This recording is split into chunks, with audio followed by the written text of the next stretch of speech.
You'd be wrong to blame victims for their own abuse, and yet this is the most common thing that I hear as a domestic violence educator. You picked him. Why didn't you just leave? You had to have known he was like this. I would have left the first time he talked to me that way. You married him. Don't blame other people for your choices. You're the one that chose to have kids with him. Yeah, but why did you stay after you knew he was abusive?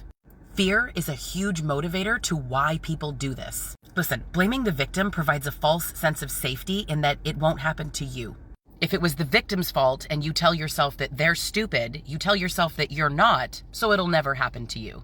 But guess what? Every single victim of abuse said that too. Everybody thinks it could never happen to them. I actually have self-esteem that would never happen to me. I would have left. Okay, sure. Acknowledging that it's not actually the victim's fault can often bring on some cognitive dissonance because it's really challenging your whole worldview. It takes you actually having to acknowledge the victim's suffering. Misogyny, internalized misogyny, and sexism also have a huge role here. Women should just know better, right?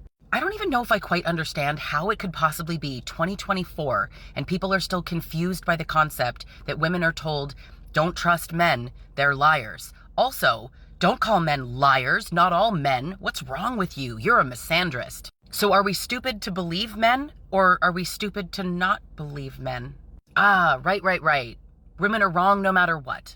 A lot of people just have this need to believe that the world is just and fair. So victim blaming often gives people the ability to maintain that sense of control and security. They want to believe that it could never be them, which is interesting because that's actually how it perpetuates. Because people are not aware of abuse tactics.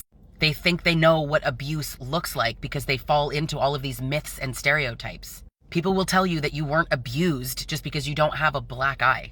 People who blame victims are uneducated, rude, heartless, often cruel. And to be honest with you, they are perpetuating and enabling abuse to continue. And in order to deny that absolute fact, they tell you that it's your fault.